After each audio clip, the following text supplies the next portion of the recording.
Halo saudara-saudara, jumpa lagi dengan komentator gadungan di sini dengan komentator yang gadungan.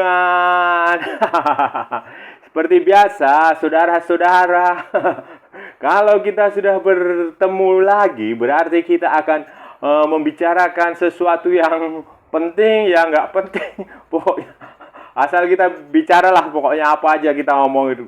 Dan hari ini saudara-saudara, kita akan bicara peluang Indonesia lolos dari fase grup Piala AFF 2022. Nah, baru saja kan Indonesia mengalahkan Brunei Darussalam 7-0, 7-0. 7 gol tanpa balas. Ya, bagi saya sih biasa aja. Biasa aja saudara-saudara, karena ya memang lawannya udah diprediksi bakal kalah. Kalah dengan skor yang telak lah. 7-0 berapa, dan kalau kita lihat pertandingan ya sebenarnya bisa lebih banyak gol lagi. Cuma ya namanya juga sepak bola. Nah, itu akan kita bahas nanti bagaimana ke depannya. Kita nggak usah lagi bahas Brunei karena ya memang sudah sewajarnya Indonesia menang lawan Brunei. Jadi nanti setelah ini kan akan lawan Thailand. Nah, dan masih ada lagi Filipina. Kemudian Thailand nanti masih ketemu sama Indonesia sama Kamboja. Nah, kemungkinan ini di grup ini ada 3 tim yang ya kalau Filipina sih berat kemungkinan saudara-saudara karena dia udah tinggal menyisakan 1 pertandingan lagi. Jadi ya kemungkinan lawan-lawan yang bakal antara Indonesia, Thailand atau Kamboja ini akan bersaing. Ya, tentu saja peluang terbesar di Indonesia dan Thailand. Kita bahas di edisi kali ini saudara-saudara. Nah, saudara-saudara, mengapa saya biasa-biasa aja waktu timnas Indonesia ngalahin Brunei 7-0 ya memang itu sudah sewajarnya begitu. Brunei kan nggak pernah ikut Piala AFF. Dulu mereka waktu zamannya Piala Tiger mereka menolak tampil karena alasan sponsorship yang bertentangan dengan keyakinan mereka. Nah, sekarang di era Piala Suzuki sama Piala Mitsubishi Electric kan mereka ikut. Tapi ya mereka tidak sering ikut juga sih baru karena jadi saya rasa wajar lah kalau Indonesia bisa ya sejak awal kan juga udah memang targetnya mengalahkan Brunei dengan skor telak. Dan memang sejak awal juga Sintayong kan sudah mengatakan akan melakukan rotasi, dan kemarin waktu lawan Brunei juga kan dia melakukan rotasi yang benar-benar jadi ada 8 pemain yang waktu main lawan Kamboja tidak dipasang, hanya tinggal menyisakan Nadeo di kiper, terus Egy di depan sama Asnawi di sayap kanan, kaptennya Asnawi, semuanya diparkir, baru beberapa pemain dicoba masuk di babak kedua, dan ya hasilnya ya memang begitu ya, terlepas dari ada kartu merah kan di Brunei itu ada kartu merah yang didapatkan siapa tuh siapalah itu yang baru menit 38. Nah, itu yang bikin tambah parah tuh. Kalau nggak ada kartu merah aja udah Indonesia bisa menang, tapi dengan kartu merah itu ya lebih parah lagi kan. Setelah itu kan dengan gampang sekali gawang Brunei kemarin, dan ya itu normal dan itu nggak perlu kita bahas.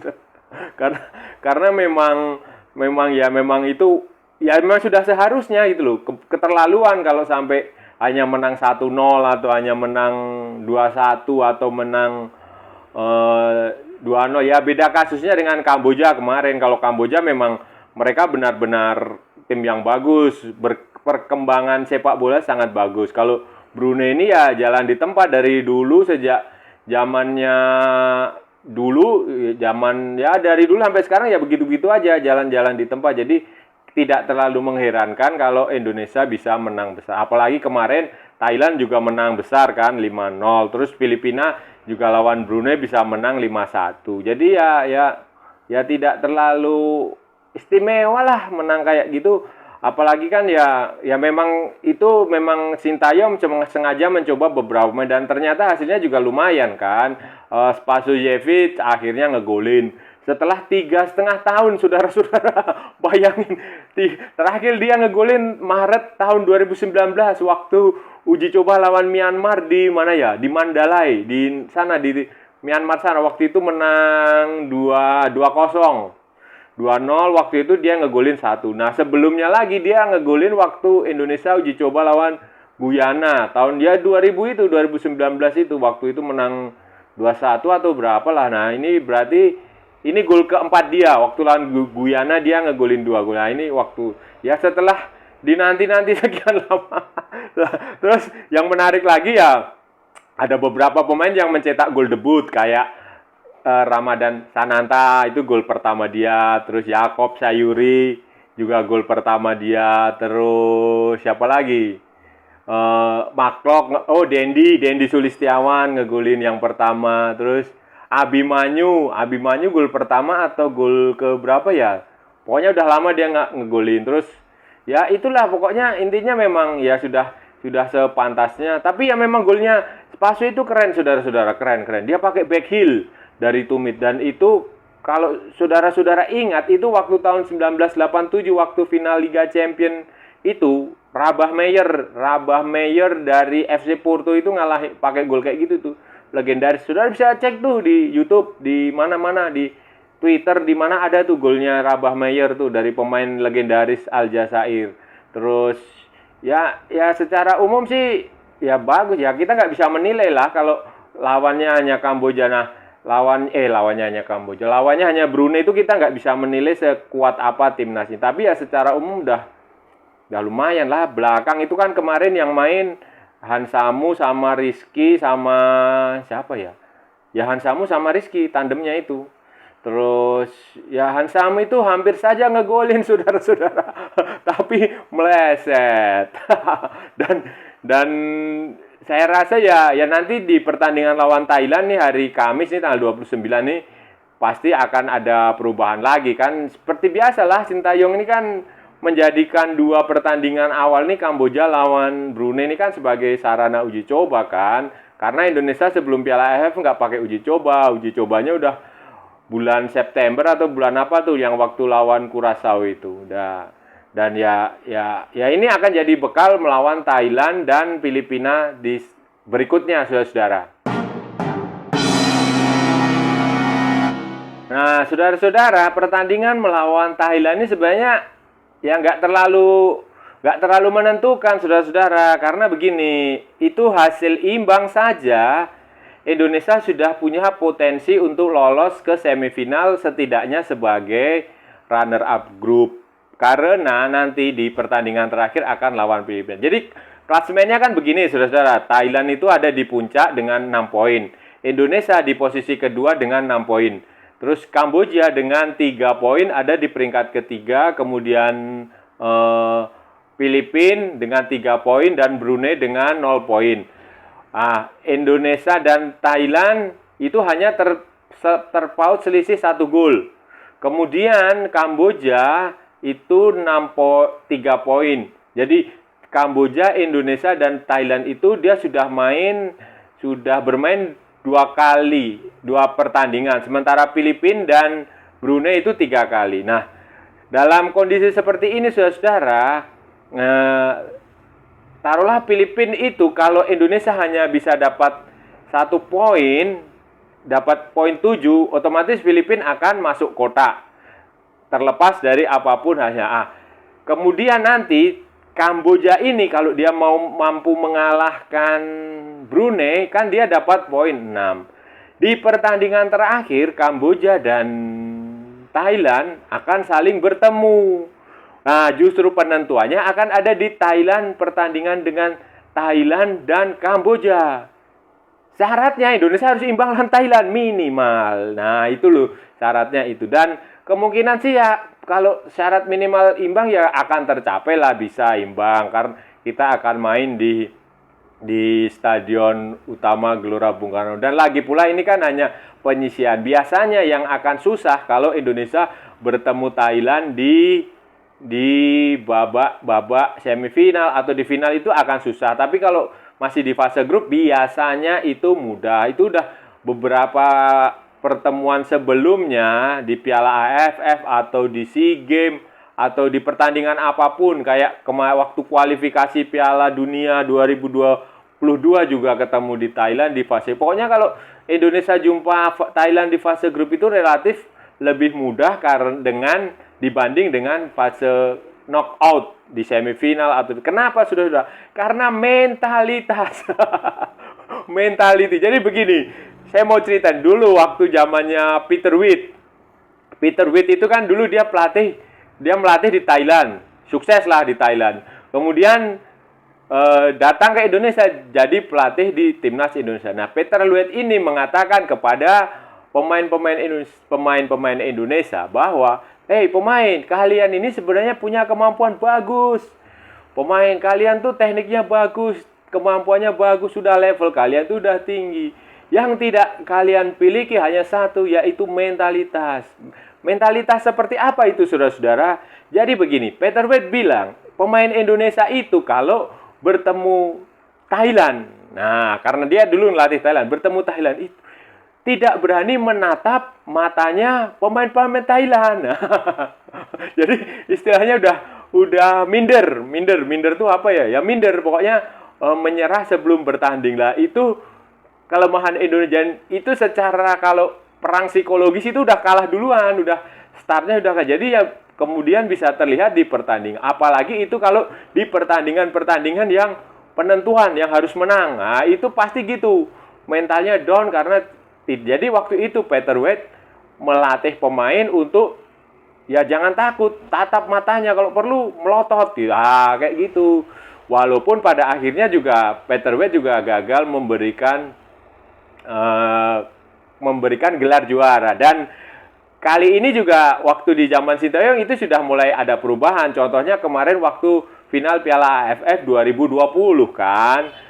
Walaupun kita kalah, walaupun Indonesia kalah, tapi kan pemain Indonesia itu memberikan perlawanan yang sangat bagus dan tidak gentar.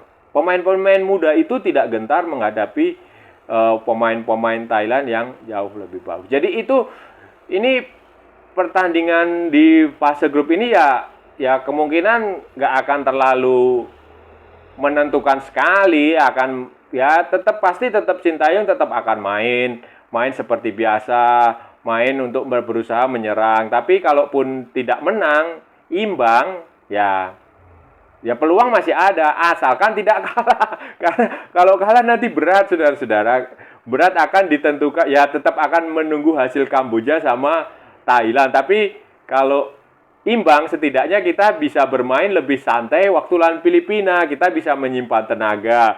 Kita bisa memilih, ya jadi runner up juga nggak apa-apa kan. Nanti kemungkinan ketemu Vietnam atau ketemu Malaysia atau ketemu Singapura, ya sama aja lah. Itu nanti kan begini, kalau pertandingan semifinal dan final nanti kan home and away. Sama sih kayak begini, kayak di fase grup. Cuma fase grup kan home away-nya setengah. Nah, itu nanti kalau semifinal dan final kan home away-nya full ya. Itu akan jadi faktor lain. Jadi siapapun lawan di pertandingan semifinal, nggak usah terlalu dipusingkan. Yang penting main aja, main. Tunjukkan permainan yang keren. Siapapun yang akan tampil, apakah akan dirotasi lagi atau tidak, itu terserah Sintayong. Yang penting yakin main, menang, cetak gol. Udah itu aja, santai. Nggak usah terlalu memikirkan yang tidak-tidak, kedepannya kayak apa gitu, saudara-saudara. Nah, terus permainan Thailand seperti apa? Ya, kemarin Thailand ngalahin Filipina, mainnya juga bagus tuh, sama kayak dia sebelumnya. Pokoknya Thailand tuh dia kalau main, dia taktis mainnya Thailand tuh.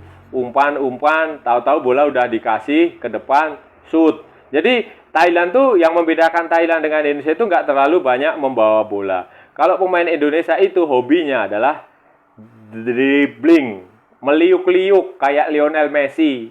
Itu walaupun hasilnya bukan kayak Lionel Messi, tapi itu kekelebihan. Nah, sementara Thailand beda. Thailand tuh main kayak pemain-pemain dari Eropa daratan. Taktis, umpan, shoot, umpan, shoot. Nah, kayak begitu. Kalau Indonesia, umpan, giring sendiri. Umpan lagi, giring sendiri. Mau nge-shoot, lupa. Kayak kemarin waktu lawan Brunei kan itu si Egy juga kan kayak gitu. Harusnya ngambil keputusan ngesut atau umpan, dia masih aja digiring bola. Waktu lawan Kamboja, Egy juga dapat peluang untuk ngegolin tuh. Yang dia udah tinggal berhadapan-hadapan sama kipernya Kamboja, tapi ya keputusan dia terlambat mau ngesut atau mau ngumpan atau mau ngapain lah. Nah, itu yang membedakan pemain Indonesia dengan pemain Thailand.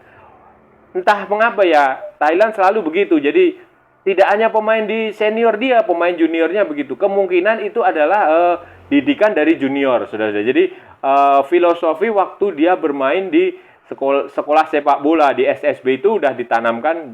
Kalau di Indonesia kan enggak, saudara-saudara. Di Indonesia itu pemain yang bagus itu ya pemain yang bisa giring bola dari depan ke belakang, balik lagi 10 kali kayak begitu. Di Indonesia itu di SSB ini yang saya tahu nih ya saya tahu karena saya beberapa kali sempat liputan di SSB itu kayak begitu. Jadi tidak jarang diajari kerjasama main, ya padahal kan main bola itu kerjasama, tapi di Indonesia enggak, pemain tuh dinilai kalau tekniknya bagus udah jadi itu ke bawah terus sampai senior, sampai udah tua mereka berusaha untuk gimana caranya giring bola, masukin bola sendiri, temannya dicuci. Jadi ada banyak manuver yang mubazir gitu loh.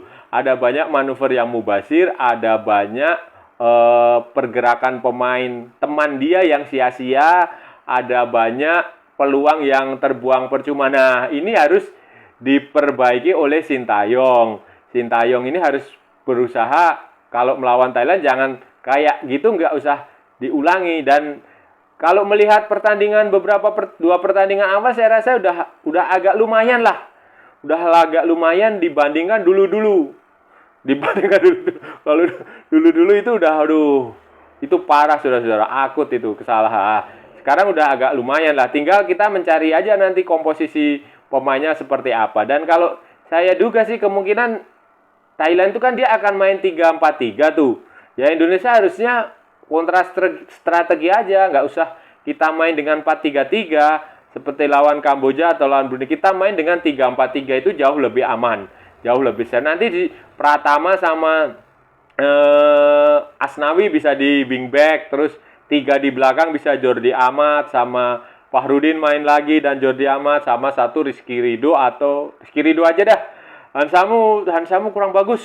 Kurang sampai mending trio di belakang tuh Rizky Ridho, Jordi Amat sama Fahrudin. Nanti di tengahnya Maklok sama si itu Kambuaya atau Rahmat Irianto juga bisa di situ 3. Kalau mau main 3-5-2 ya, taruh di situ, atau 3-4-3 yaitu Kambuaya sama Maklok. Terus di depan ya Witan main sejak awal, terus tengahnya bisa Spaso lagi, atau bisa Rafli, atau bisa kasih kesempatan si siapa, Ramadan Sananta atau siapalah. Nah nanti di sampingnya kanannya bisa Egy lah, jangan Sadil terlalu kurang saya melihatnya kurang Sadil kurang, dia masih butuh adaptasi lagi kayaknya Sadil itu.